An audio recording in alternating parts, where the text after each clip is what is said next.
ሊሰማ ኢየሱስ ዳግም ይመጣል። ደስ ይበለን እንዘምር ኢየሱስ ዳግም ይመጣል።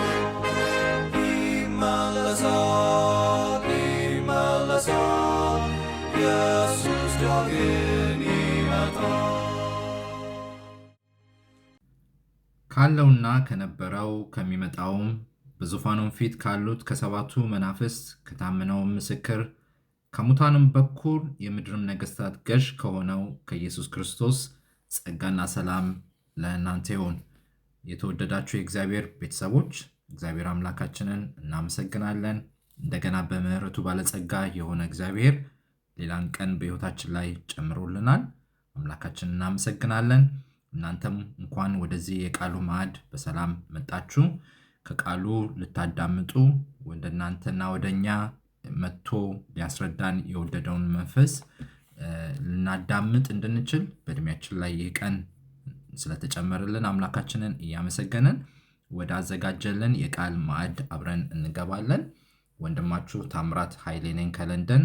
ዛሬ በቀን 3 የቃሉን መልእክት ይዤ የመጣሁት ይህን ሳምንት እንግዲህ ስናጠና የምናጠናበት ዋናው የርዕሳችን ቃል የሚገኘው የሸክላ ሰሪው ራእይ ወይም መልእክት ለዘመናችን በሚል ርዕስ ስር ትንቢተ ኤርምያስ ምዕራፍ 18 ነው እየተመለከትን ያለ ነው። ትላንትና በቀን 2 ኤርምያስ የመጣለትን ቃል ለማስተዋል ከነበረበት ቦታ መነሳት ያስፈልገው እንደነበረ፣ ወደ ሸክላ ሰሪው ቤት ደግሞ መውረድ ያስፈልገው እንደነበረ፣ ለመጣለት ቃል ለጎበኛው ቃል በዛ በሸክላ ሰሪው ቤት ቃሌን እንድታስተውል አድርግሃለሁ ብሎ ላለው የሕይወት ቃል ታዞ እንደተነሳ ከነበረበት ቦታ ታዞ ወደ ሸክላ ሰሪው ቤት እንደሄደ፣ በዛም ደግሞ ሸክላው ሰሪው በቤቱ በሚሰራበት ቤት ውስጥ በሚሰራው ዕቃ ላይ አድርጎ ይታገል የነበረው የሸክላ ጭቃ አይምሮን እንደሳበው፣ ሚስጥሩን እንዳልተፈታለት፣ ምን ማለት እንደሆነ በትላንትናው ክፍለ ጊዜያችን ላይ ለመመልከት ሙከራ አድርገነዋል። እነዚህ ሐሳቦች እነዚህ ቃሎች ራሳቸውን ችለው የሚያስተምሩት ሚስጥር አላቸው። ከጊዜ አንጻር ልንል የምንችለውን ሁሉ ትላንትና በትንሹ ብለናል። ትላንትና 3 ትምህርትን ያስተምረናል። የመጣው ወደ ኤርምያስ የመጣው ኤርምያስም ተነስቶ ወደ ሸክላ ሰሪ ቤት የወረደው፣ በሸክላ ሰሪው ቤት ደግሞ ያየው ድርጊቶችና ሁኔታዎች፣ በሸክላ ሰሪው እጅ ውስጥ አልበጅና ቅርጽ አልይዝ ያለው የጭቃው ሚስጥር፣ ሸክላ ሰሪውም ደግሞ ሊያበጀው ቅርጽ ሊያስይዘው የወደደውን ሐሳብ ትቶ አይዲያ ትቶ እንደሌላ ዕቃ አድርጎ እንዳበጀው ተመልክቷል። ኤርምያስ በሸክላ ሰሪው ቤት ሆኖ ምን ማለት ነው የሚለውን ሐሳብ በ3 ዋና ሐሳቦች ለመጠቅለል ሙከራ አድርገናል። ትላንትና 3 ጥቅሶችን መርጠን አንደኛ ሳሙኤል ምዕራፍ 15 ቁጥር 22 መታዘዝ ከመስዋዕት እንደሚበልጥ ተመልክተናል። ልክ ኤርምያስ ለመጣለት ተነሳ ውረድ ወደ ሸክላ ሰሪው ቤት የሚለውን ቃል ታዞ እንደወረደ ብዙ ክርስቲያናዊ ተግባሮችን ልናደርግ እንችላለን። ወጣም ወረደ ግን የምናደርገው ነገር መታዘዛችንን ካላሳየ፣ በፍጹም ልባችን፣ በፍጹም ነፍሳችን፣ በፍጹም ጉልበታችን እግዚአብሔርን መውደዳችንን ካላሳየ ዋጋ እንደሌለው ተመልክተናል ከሳኦል ልምምድ የተነሳ።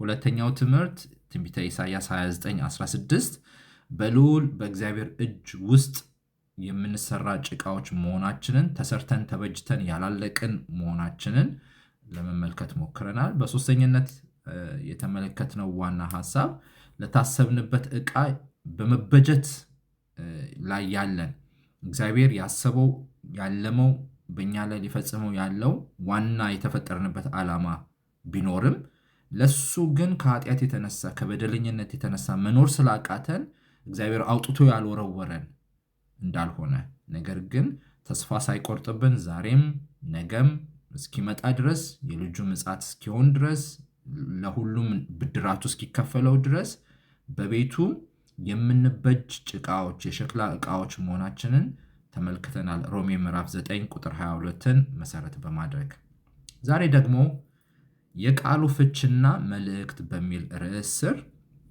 ትንቢተ ኤርምያስ 18 ከቁጥር 5 እስከ 10 ድረስ ያለውን አብረን እንመለከታለን። የቃሉን ፍቺ እንድናስተውል እንዲረዳን እግዚአብሔር መንፈስ ቅዱስን በመጋበዝ በጸሎት እንጀምራለን። እንጸልይ። አባታችንና አምላካችን ልትሆን ወደህና ፈቅደህ በእኛ ላይ አምላክ ጌታ ልትሆን እኛን ደካሞችን እኛን ኃጢአተኞችን ካልነበርንበት ቦታ ከበረሃ ወይራነት መርጠህ የዘጊዎቼ ከወይራው ከሚወጣው ዘይት ደግሞ ተካፋይ እንድንሆን በልጅ በኢየሱስ ክርስቶስ ደም አጥበህና አንጽተህ ሸላልመህ የመንግስት ወራሾች እንድንሆን ያበቃን አምላካችን እግዚአብሔር እናመሰግናለን። ዛሬም ደግሞ በሌላ የቃልህ ጊዜ ፊትን እንድንፈልግ ለረዳህንና ላገዝከን ለአንተ ለአምላካችን ተመስገን፣ ክብርን እንሰጣለን። እግዚአብሔር መንፈስ ቅዱስ ሆይ የቃልህን ፍቺ አብራለን፣ አይኖቻችንን ግለጥልን፣ ልቦናችን እንዲያስተውል እርዳን። በዛም ውስጥ ደግሞ በፍጹም መታዘዝን እንድንማር እርዳን።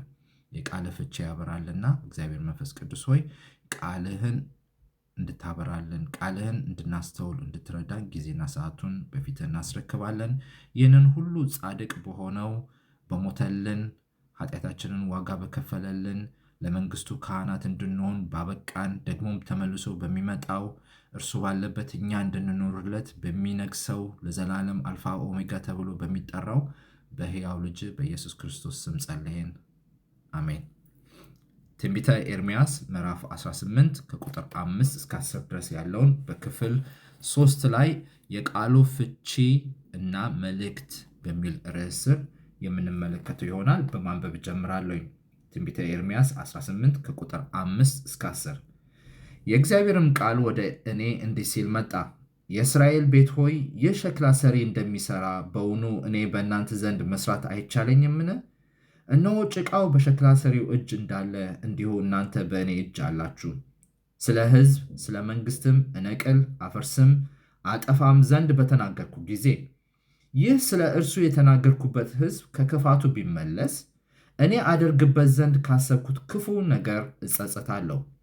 ስለ ሕዝብም ስለ መንግስትም እሰራውና እተክለው ዘንድ በተናገርኩ ጊዜ በፊቴ ክፉን ነገር ቢያደርግ ቃሌንም ባይሰማ እኔ አደርግለት ዘንድ ስለተናገርኩት መልካም ነገር እጸጸታለሁ ይላል። ኤርምያስ በሸክላ ሰሪው ቤት የተመለከተውን ትዕይንት ትላንትና ለመዳሰስ እንደሞከር ነው። ሸክላ ሰሪው ዘወትር እንዲያደርግ ይፈጽም ያከናውን እንደነበረው ሙያተኛ ነውና እንደ ሙያው የተመረጠን ጭቃ ዘወትር ይገለገልበት በነበረው መስሪያ ዕቃ ላይ አድርጎ ቅርጽ ሊያስይዘው ይታገላል። በቤት ውስጥ በዛ በሸክላ ሰሪው ቤት ውስጥ ደግሞ ተሰርተው ተበጅተው ያለቀላቸው ብዙ ዕቃዎች እንዳሉ ሁሉ በእነሱ መገረም መደነቅ ቢይዘው፣ ነገር ግን ልቡን የሳበው የቃሉን ፍቺ ሊያበራለት ወደ ወደደው ወደዚህ ተግባር ነበረ። ኤርምያስም ስለምንድን ነው ይህ ጭቃ ቅርጽ ሊያስይዝ ያልቻለው? ወይም ደግሞ ምናለ ጊዜውን ከሚያጠፋ ይህንን ጭቃ ወርውሮ ሌላ ጭቃ ምናለ ቢወስድ ሳይል የቀረ አይመስልም። ምክንያቱም ሸክላ ሰሪው ተስፋ ሳይቆርጥ ነበረ በዚህ ጭቃ ላይ ይታትር የነበረው። ያቦከዋል፣ ቅርጽ ያስይዘዋል፣ መልሶ መላልሶ ግን ይህ ጭቃ በሰሪው እጅ ውስጥ ይበላሻል። በመጨረሻ ግን ያደረገው ሊሰራው ካሰበለት ቅርጽ ሊያስይዘው ካሰበለት ሐሳብ ወጥቶ ሸክላ ሰሪው ሌላ ቅርጽ አስይዞ አበጅቶት ጨረሰ በዚህ ጭቃ ላይ። የዚህን የቃል ፍቺ ነው እንግዲህ የእግዚአብሔር ቃል ወደ እኔ እንዲህ ሲል መጣ ይላል። አሰማሃለሁ፣ እገልጽልሃለሁ፣ አስረዳሃለሁ ብሎ ነበረ ቁጥር 4 ላይ የጨረሰው። የእግዚአብሔር ቃል ነው ለቃሉ ፍቺ ባለቤት። ሰው አንብቦ የእግዚአብሔር ቃል እንደዚህ ይላል ብሎ በገዛ ስጋና ደሙ ሊተረጉመው የሚችል አይደለም። ጴጥሮስ እንዳለ ሰዎች በመንፈስ ተመርተው ተነድተው የጻፉት ቃል እንጂ ሰው ከገዛ ፈቃዱና ከስጋው ምኞት ተነስቶ የእግዚአብሔር ቃል እንደዚህ ይላል ብሎ ሊተረጉመው አይችልም። ሊተረጉመው ይችላል ለራሱ ፈቃድና ምኞት ማጣመሚያ እንዲሆን፣ መነገጃ እንዲሆን። ነገር ግን በእውነተኛው መንፈስ የሚመራ ሰው የቃሉን ፍችና ተርጓሚ ወደ ሆነው መንፈስ ሊመጣ ያስፈልገዋል። ምን ማለት ነው ታዲያ የዚህ ቃል ፍቺ? የልዑል የእግዚአብሔር ቃል አስቀድሞ ወደ ኤርምያስ መጥቶ የነበረው አሁንም በሸክላ ሰሪው ቤት የተመለከተውን ሁኔታ ማስተዋል እንዲችል በድጋሚ ወደ እርሱ መጣ። መልእክቱ ከእርሱ በፊት ባለፈው ለመላው የእስራኤል ቤት የተላከ ስለነበረ ከኤርምያስ በዘለለ ከኤርምያስ መረዳት ባለፈ መልእክቱ ለመላው የእስራኤል ቤት የተላከ መልእክት ነበር። ይህ ቃል የእስራኤል ቤት የነበሩበትን ሁኔታ ከመግለጥ በተለየ ያበጃቸውን እዚህ ለመድረሳቸው ምክንያት የሆነውን የእግዚአብሔርን ስለረሱ የማንቂያ ደውል ማስገንዘቢያ እንዲሁም ማስጠንቀቂያም ጭምር ነበረበት። ትንቢተ ኢሳይያስ ቁጥር 6-8 ላይ የጌታን ድምፅ ማንን እልካለሁ? ማንስ ይሄድልናል? ሲል ሰማሁ። እኔም እነሆኝ እኔን ላከኝ አልኩ። እርሱም ሂድ፣ ይህንን ሕዝብ መስማትን ትሰማላችሁ አታስተውሉምም፣ ማየትን ታያላችሁ አትመለከቱምም በላቸው። በዓይናቸው እንዳያዩ በጆሮአቸውም እንዳይሰሙ በልባቸውም እንዳያስተውሉ ተመልሰውም እንዳይፈወሱ የዚህን ሕዝብ ልብ አደንድን፣ ጆሮአቸውንም አደንቁን፣ ዓይናቸውንም ጨፍን አለኝ ይላል። ሕዝቡ ለመስማት ለማየት በልቡ ማስተውሎ ላለመመለስ ወደሚሰራውና ወደማያበጀው አምላክ የጨከነ ሕዝብ ነበርና ሂድና በላቸው። እያያችሁ አታዩም፣ እየሰማችሁ አታስተውሉም፣ በልባችሁ አትገነዘቡም። ስለዚህ ደንድኑ አለባችሁ። ስለዚህ ቃልን ትሰማላችሁ፣ ነገር ግን አታስተውሉትም ብለህ ንገራቸው ብሎት ነበረ። ዛሬም እግዚአብሔር ገዢ ስለመሆኑ እርሱ ሳያውቀው ሳይፈቅደው የሚሆን ነገር እንደሌለ ከእርሱ እይታ ውስጥም የተሰወረ ነገር አለመኖሩን ለዚህ ሕዝብ በድጋሚ ቃሉን ልኮ የተመለሱን መልእክት በመልእክተኛውም በኤርምያስ በኩል ሲልክላቸው እናገኛለን። የሸክላ ጭቃው በሸክላ ሰሪው እጅ እንዳለ እንደወደደውም አድርጎ እንደሚያበጃጀው እንዲሁ እኔና እናንተ በእግዚአብሔር እጅ ውስጥ ነን ያለ ነው። እስራኤል ብቻ ሳይሆን እንደወደድኩ አድርጌ ላሰማምራችሁ በእናንተ ላይ የሰሪነት የባለቤትነት መብት አለኝ እያላቸው ነበረ። ልክ የሸክላ ጭቃው በሸክላ ሰሪው ቤት ውስጥ እንዳለ እንዲሁ የእስራኤል ቤት የሰው ልጅ በሙሉ ማለት እስከምንችል ድረስ በእግዚአብሔር ግዛት ውስጥ ነው ያለው። ለጻድቁም ለኃጢአተኛውም እግዚአብሔር እኩል ዝናብንም ፀሐይንም ይልካል። ምድርና ሞላዋ በሙሉ የእግዚአብሔር ግዛት ነው። የምትሰጡኝ፣ የምትከፍሉልኝ፣ የምታቀርቡልኝስ ምንድን ነው? ሁሉ የኔ አይደለም ወይ የሚል አምላክ ነው ያለው። እግዚአብሔር ሕዝቡን አሳልፎ ሊሰጠው ካሰበው ከጥፋት ለመመለስ ጨምሮ ጨማምሮ ተጸጸተ የሚል ቃልን እናገኛለን። በነገራችን ላይ በቃሉም ተጽፎ እንደምናነበውና እንደምናገኘው እግዚአብሔር የሰው ልጅ አይደለም ይጸጸት ዘንድ። ተጸጸተ የምትለው ቃል አሉታዊ የሆነ ትርጓሜ ቢኖራትም እግዚአብሔር ግን በሌላው የአማርኛችን ትርጓሜ ለማለት እየተሞከረ ያለው ሐሳብ እመለሳለሁኝ የሚል ሐሳብ ነው ያለበት። እግዚአብሔር አይጸጸትም። ጸጸት የሚመጣው እናደርገዋለን፣ እንፈጽመዋለን፣ እናከናውነዋለን ብለን መዳረሻው ላይ ስንደርስና ያልነው ያሰብነው የሄድንበት ነገር ትክክል እንዳልሆነ ስናውቅ ምን አለ ባላደረግኩት፣ ምን አለ ባላሰብኩት፣ ምን አለ ባልተገበርኩት፣ ምን አለ ባልመጣሁበት የሚል ጸጸት ውስጥ እንከተታለን። መመለስ መለወጥ ስለማንችል ያለፈው ጊዜ ከእጃችን ስለወጣ የተከናወኑትን ነገሮች ተመልሰን ዞረን ለመለወጥ ስለማንችል እንጸጸታለን።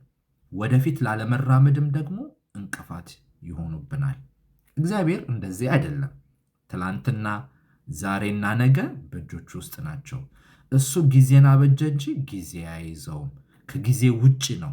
ትላንትናም ዛሬም ነገም ሁል ጊዜ በፊቱ ያው ነው፣ አይለወጥም።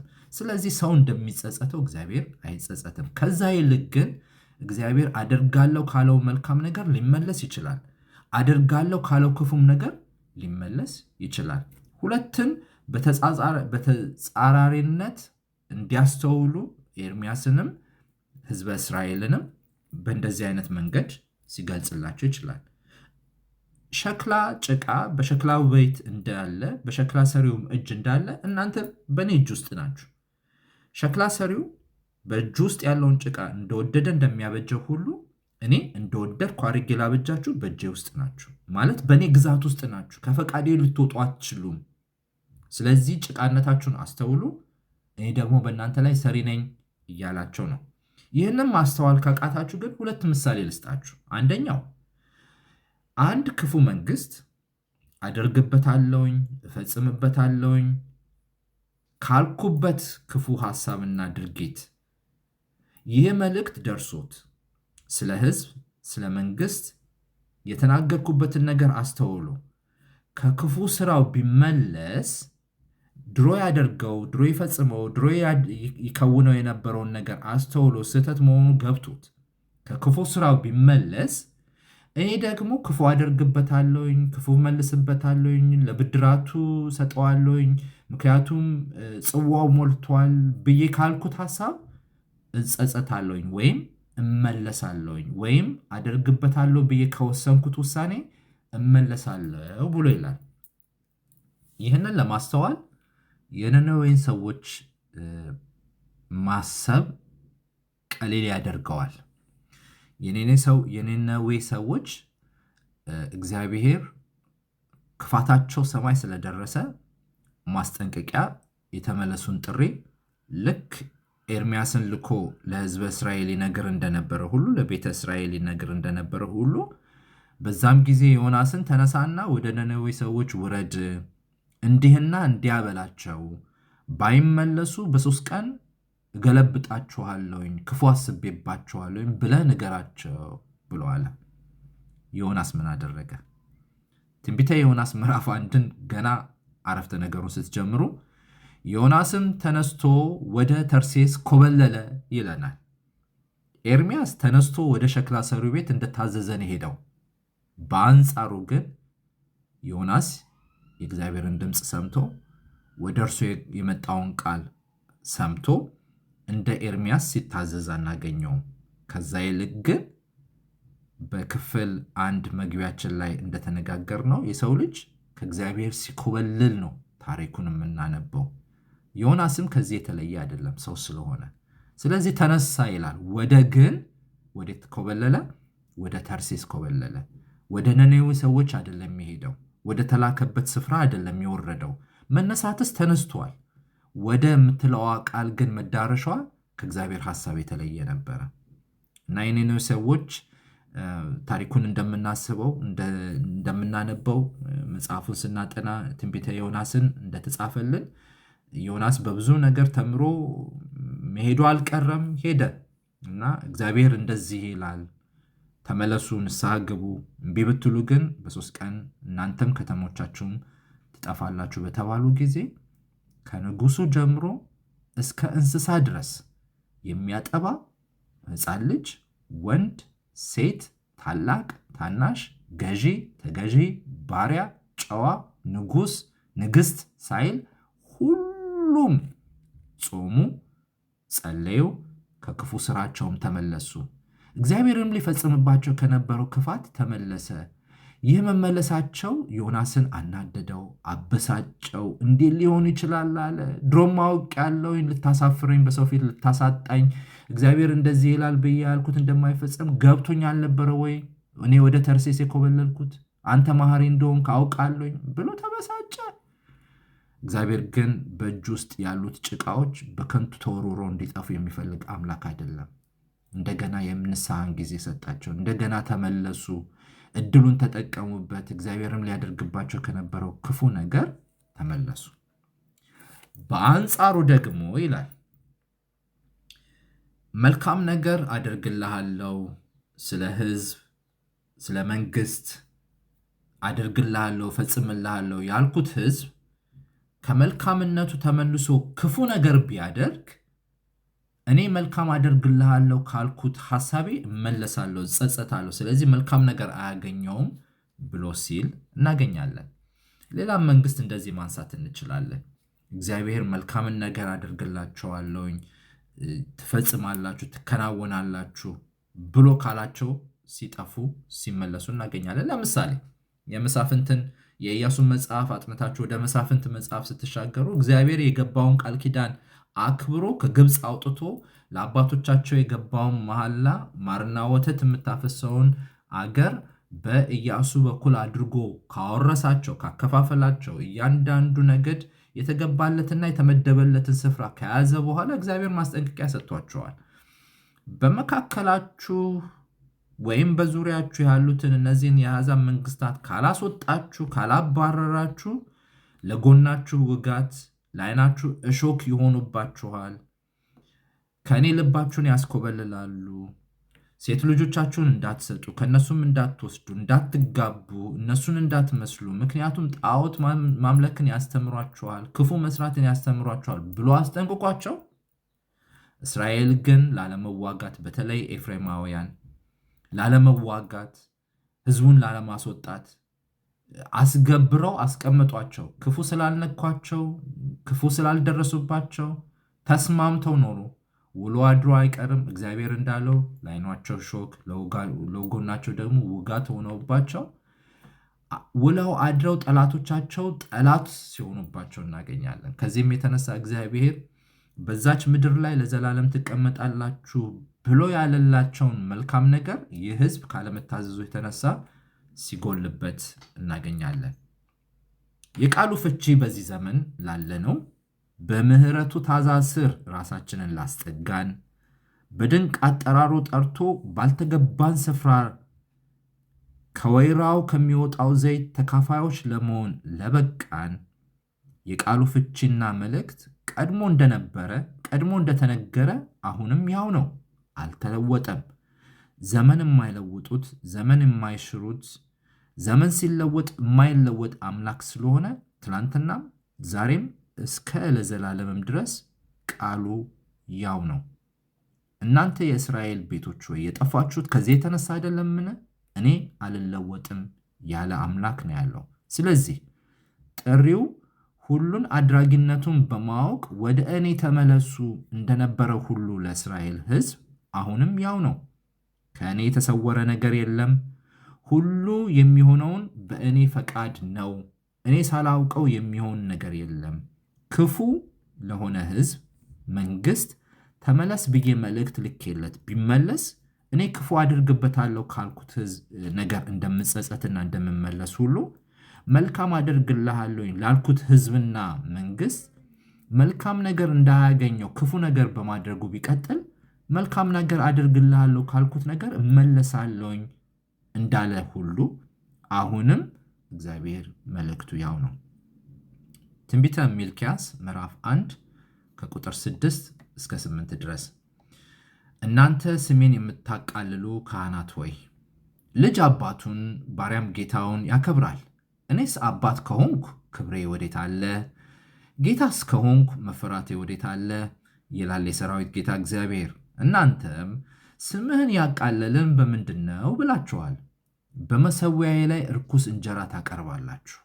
እናንተም ያረከስን በምንድን ነው ብላችኋል። የእግዚአብሔር ገበታ የተነቀፈ ነው በማለታችሁ ነው። እውር መስዋዕትን ስታቀርቡ ይህ ክፉ አይደለምን? አንካሳውንና የታመመውን ስታቀርቡ ይህ ክፉ አይደለምን? ያንን ለአለቃህ አቅርብ። በውኑ በአንተ ደስ ይለዋልን? ወይስ በፊትህ ይቀበላልን? ይላል የሰራዊት ጌታ እግዚአብሔር። እስራኤል እግዚአብሔርን ከመናቁ ብዛት የተነሳ ለአለቆቻቸው የማያቀርቡትን ነገር በተቀደሰው የእግዚአብሔር መስዋዕት ላይ ያቀርቡ ነበር። ከዚህም የተነሳ የናቅነ በምንድን ነው ያላከበርን በምንድን ነው ብለው ሙግት ውስጥ ናቸው ያሉት ከእግዚአብሔር ጋር። እግዚአብሔር ግን የሚለው ምንድን ነው? አባት ከሆንኩኝ መፈራት የት አለ? አምላክ ከሆንኩኝ መከበር የት አለ ትሉኛላችሁ ማለቱንማ ግን ከዚህ የራቀ ልብን ያላችሁ የተቀደሰው ገበታዬ ላይ የተነወረ መስዋዕት ታቀርባላችሁ። ትዝ ይላችሁ እንደሆነ በቀን 2 መታዘዝ ከመስዋዕት ይበልጣል ብለን እንዳለን ሳኦል እንደዚህ ነበረ።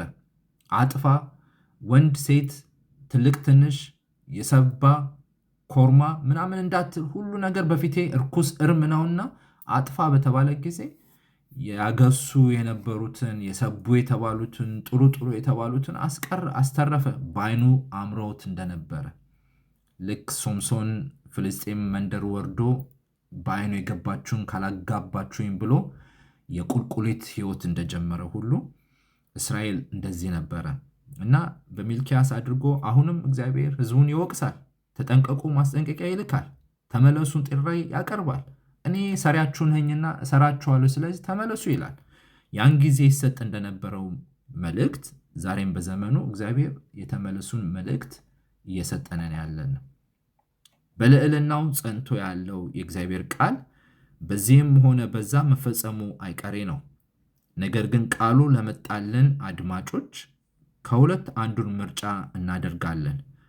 ቃሉ ሲመጣልን ወይ እንደ ኤርምያስ ተነስተን ወደ ታዘዝንበት ለመሄድ እንመርጣለን፣ ወይንም ደግሞ እንደ ዮናስ ተነስተን ወደ ኩብለላ ጉዞ እንጀምራለን። በዚህ ሁሉ ግን ጸንቶ የሚኖረው የእግዚአብሔር ቃል መፈጸሙ የማይቀር ነው። በኤርምያስም እንደተፈጸመ በዮናስም ውሎ አድሮ መፈጸሙ አልቀረም። ኤርምያስ እንደተጠቀመበት በመጣለት ቃል ዮናስ ግን አልተጠቀመበትም። ኤርምያስ መረዳት የሚባለው ደረጃ ላይ እንደደረሰ ከመታዘዙ የተነሳ፣ ዮናስ ግን በመከራ ነው የተማረው፣ በችግር ነው የተረዳው። መረዳቱንም ከልቡ አላኖረውም። ከማጉረምረም ለምን ከማለት ከእግዚአብሔር ጋር ሙግት ከመግጠም ሊድን ያለው ሕዝብ እንዳይድን ከመጨከን ውጪ ዮናስ የመታዘዝ ሕይወት አልነበረውም።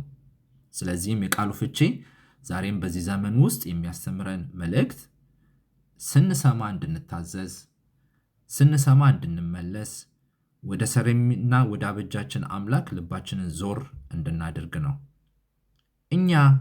እኔ ከየትኛው ነን? ሰምቶ ተነስቶ ውረድ ወደ ተባለው ቤት እንደወረደው እንደ ኤርምያስ፣ ወይስ በዛው ልክ ታዞ ሰምቶ ተነስቶ እንደኮበለለውና እንዳመፀው እንደ ዮናስ፣ ቃሉንም ሰምቶ አላደርግም እንዳለው እንደ ሕዝበ እስራኤል፣ እንደጨከኑት የማይገባ መስዋዕት በመሰዊያው ላይ እንዳቀረቡት አባታችን አምላካችን እያሉ የቃላቸውን ፍሬ ብቻ ከማቅረብ ውጪ ልባቸው ግን ከሱ እንደራቁት እንደ እስራኤል ሕዝብ ነን? ቃሉ የሚፈጸምብን ነን ወይንስ ቃሉ የሚፈጸምልን? እንጸልይ። ቅዱስ የዘላለም አባት እግዚአብሔር፣ አንተ መሐሪ ነህ፣ አንተ ታጋሽ ነህ፣ አንተ ይቅር ባይ ነህ። አንተ ክፉ አድርጋለሁ ካልከው ሐሳብ ትመለሳለህ። እንደዛውም ልክ መጠን ደግሞ መልካም አድርጋለሁ ካልክ ትከለከላለህ።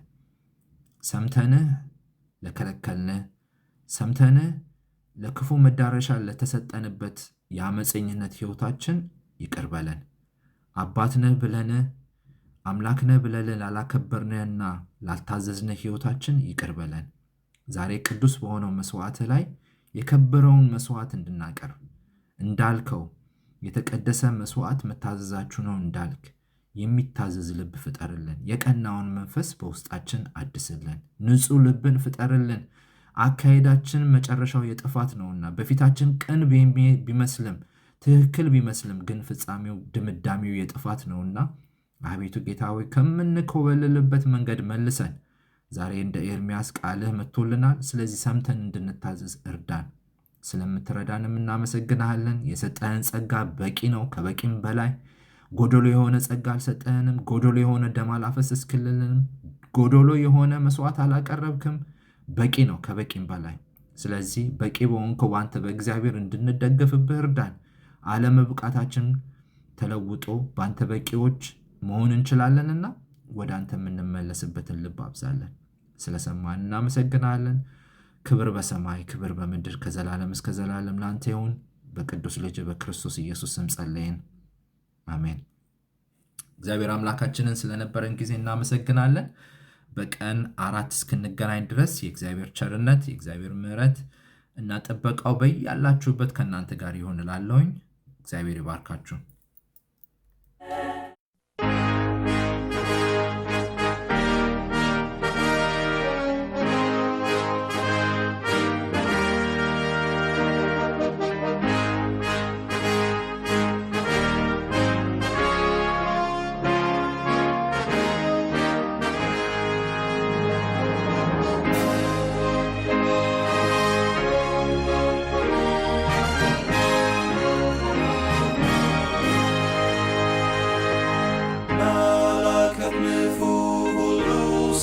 ሰማ ኢየሱስ ዳግም ይመጣል።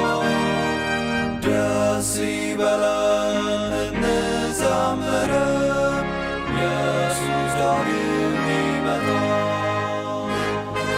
ይመለሳል ይመለሳል፣ ኢየሱስ ዳግም ይመጣል። ተራሮቹ ኢየሱስ ዳግም ይመጣል። ኢየሱስ ይመጣል በክብር ዙፋን። ኢየሱስ ዳግም ይመጣል። ይመለሳል ይመለሳል፣ ኢየሱስ ዳግም ይመጣል። ፍጥረቱ ሁሉ ይናገረናል፣ ኢየሱስ ዳግም ይመጣል። እስከ ባህር ዳር ሁሉ ያየዋል፣ ኢየሱስ ዳግም ይመጣል። ይመለሳል ይመለሳል፣ ኢየሱስ ዳግም ይመጣል። የምድር መናወጥ ለሰዎች ይላል፣ ኢየሱስ ዳግም ይመጣል። አውሎ ነፋስም ያስታውቀናል፣ ኢየሱስ ዳግም ይመጣል። ይመለሳል ይመለሳል፣ ኢየሱስ ዳግም ይመጣል። ሕዝብም ይቆጣል